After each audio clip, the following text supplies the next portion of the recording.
Hi guys, and welcome back to my channel. Caroline here. I am outdoors. Just came to the back of my house to get a couple of things done. Um, but the video that I have in store for you, it's a lot.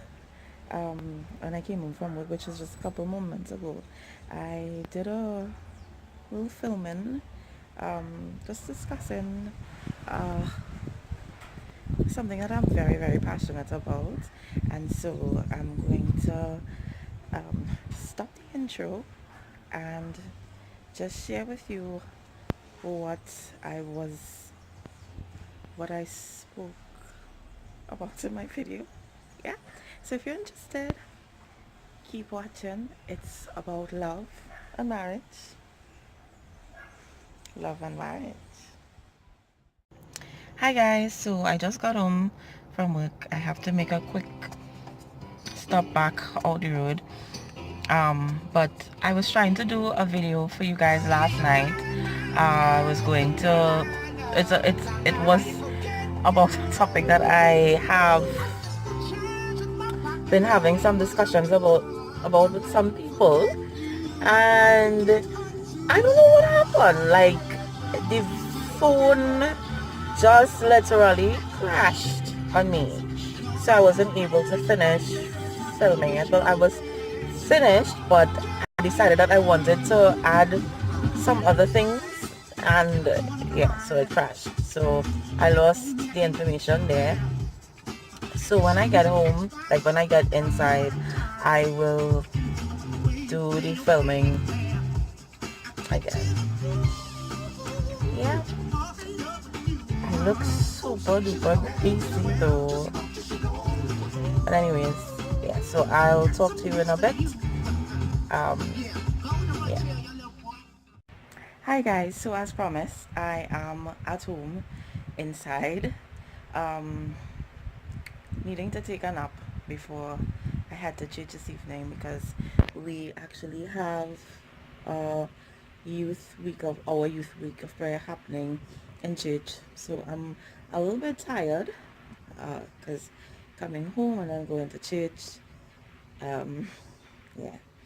But I decided that I needed to try to do this thing again. Last night was an epic failure. I was quite disappointed to know that I would have said all that I had to say, and then the video just,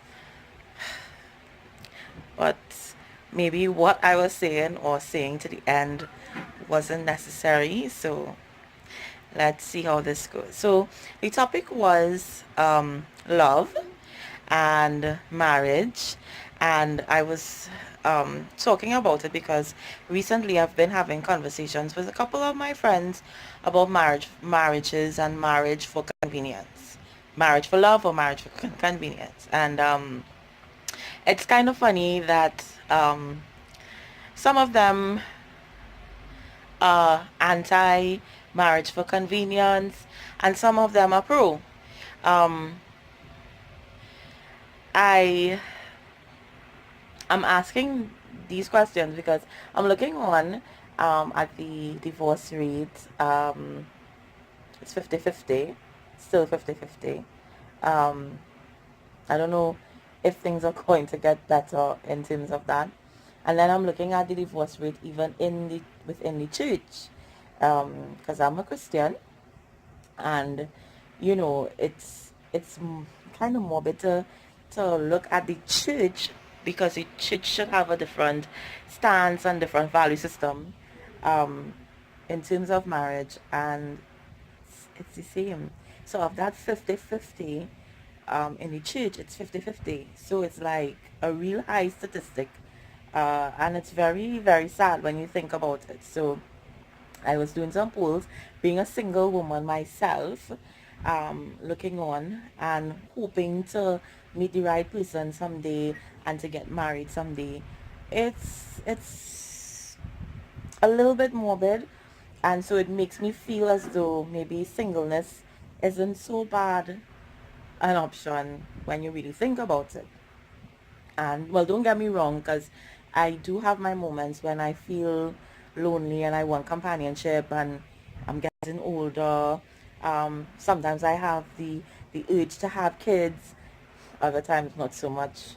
Um, but yeah, so I've been having the conversation with quite a few of my friends, and it's interesting, some of their take on the situation. So when I say marriage for convenience, this is not necessarily arranged marriages where the two parties don't know each other, um, and their parents arranged for the marriage.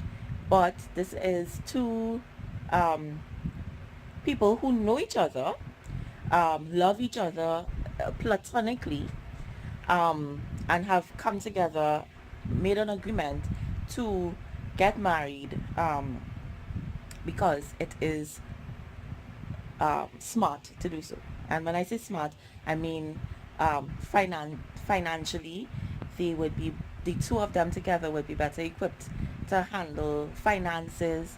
They would be able to emotionally, physically, and emotionally support each other, um, and be uh, a companion or whatever. Um, well, yeah, so be a companion for each other. Also, procreate, right? Um, and so that's what I meant by marriage of convenience. And some of my friends are saying, no, you shouldn't, Caroline, what are you even talking about? That should not even be an option, an item on the books, and whatever. And I'm pro it.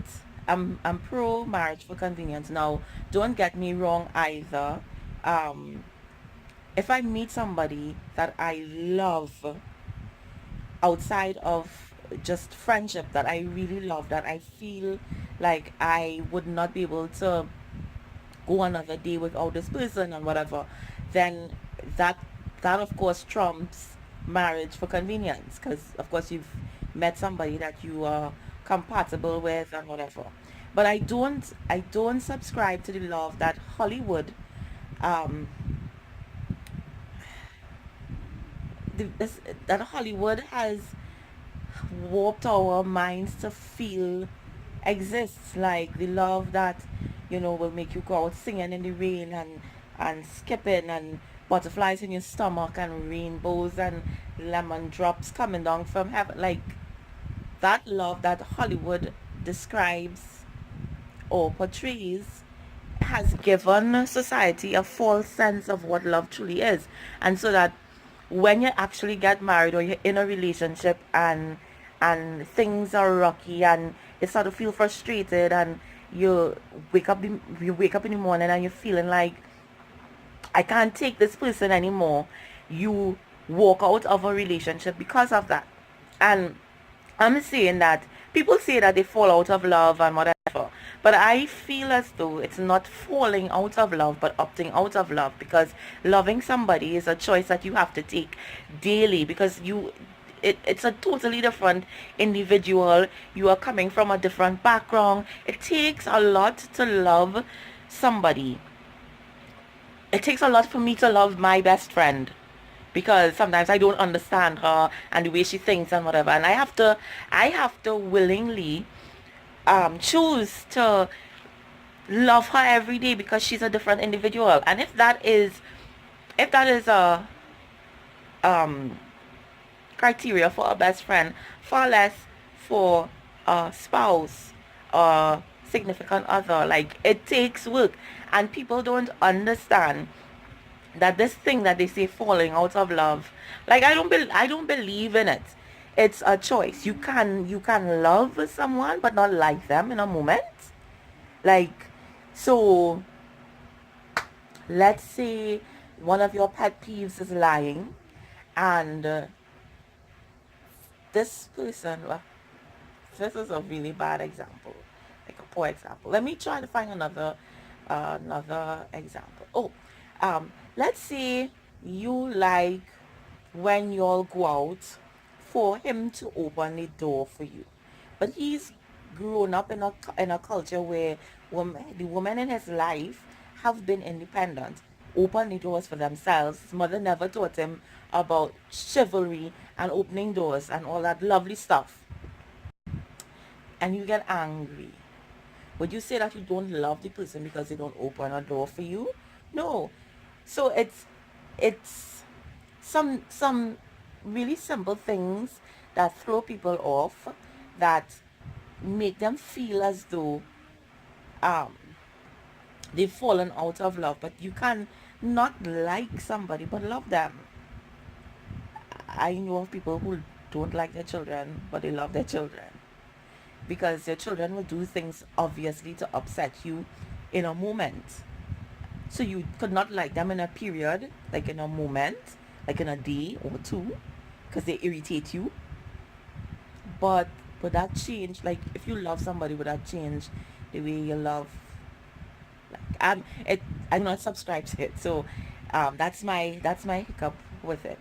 And so I was telling my friends, back to the crux of the matter. I was telling my friends that whereas I really would want to meet somebody and be and love the person and be in love, I don't want the love that Hollywood has um made me feel it should be, with the butterflies in your stomach and whatever, and the so-called chemistry and that stuff. I want it to be sensible. I want to be able to wake up in the morning and say, you know, I love you, and know that the love that I feel for the person is not superficial. It is a real, genuine love that surpasses, that understands, that is patient, that is kind, that would bear everything, that would believe everything,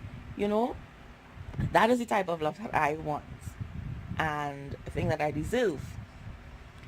So, I just felt like it's a topic, and it's just so sad, like looking on at people and seeing that, person just getting divorced, and there is no sacredness, no sacredness in marriage anymore.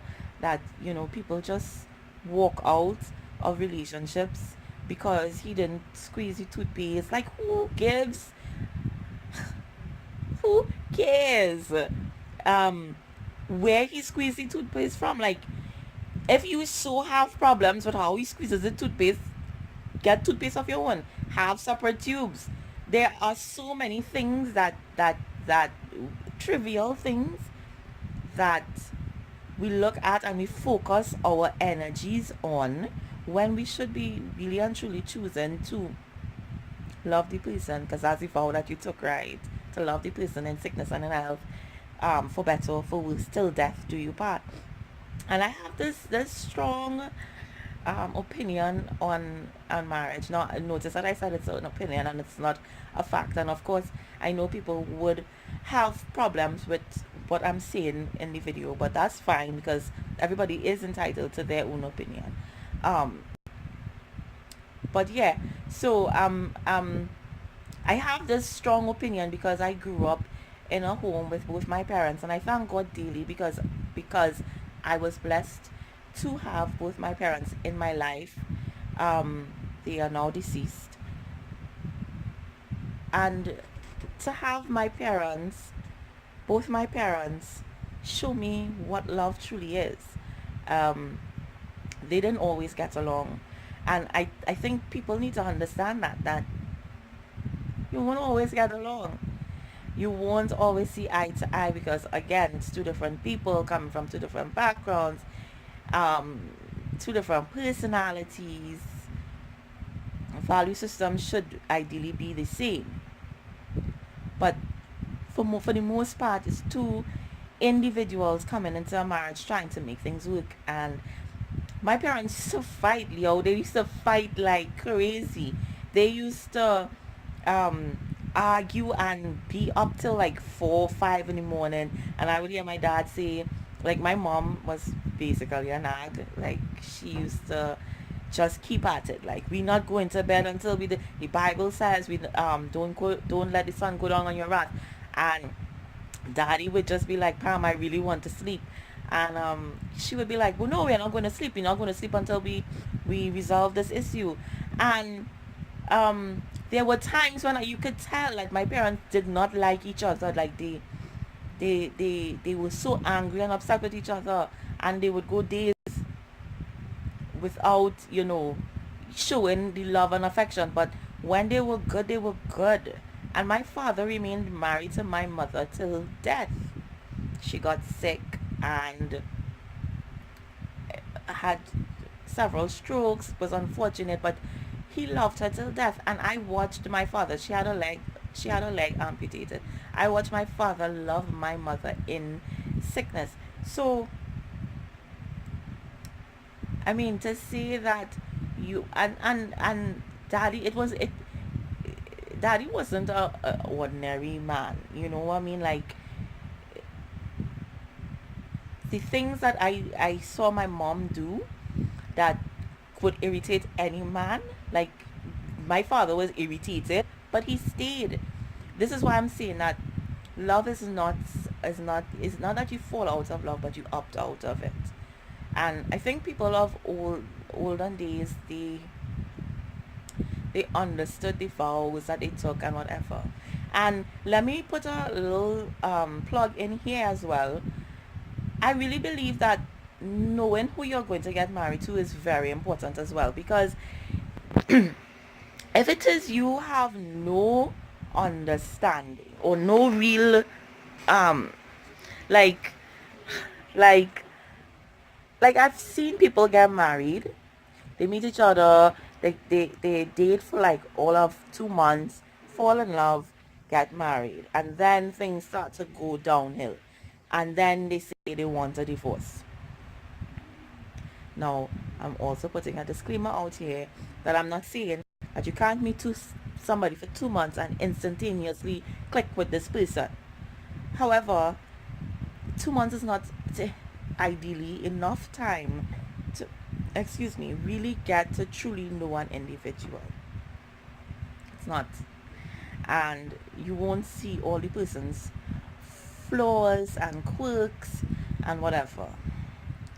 And so you get yourself involved into a marriage that you basically did not, for want of a better word, expect. uh, things start to spiral, and you did not expect, or you did not look for the person in that place and whatever. So yeah, I'm saying all this to say that marriage is something that is important. You have to be careful with who you choose as your life's partner, because it's a life partner. um I'm not endorsing abuse, and because I know some people going to come at me and be like, so what if the person is unfaithful, or what if the person is abusive? I'm not endorsing abuse, and this is why I am careful to see that in the get-go, in the dating stages, you have to know certain things about your person's history. Like, was his father abusive? Was his father unfaithful? Like, there are certain generational curses that will continue on in, unless you are a praying person, will continue on in their children's lives, right? So yeah, um so I'm not endorsing staying under those circumstances. However, I'm not endorsing leaving because you've fallen out of love, or you've um like, I don't endorse the falling out of love. It's better then that if you are going with that concept that as soon as we fall out of love, I'm gone, then it's better that you remain single, and not waste somebody's time and money, money on that wedding. Like, you could save that money and invest that money in some other stuff. Yeah? So that was it. I think I covered everything. I'm so angry because the video from last night, I felt I talked less and I felt like it was a little um it was more, I don't know. But I hope that you enjoyed this video. If you do and you want to hear more from me on topics like this, then give me a thumbs up and have a good day, guys.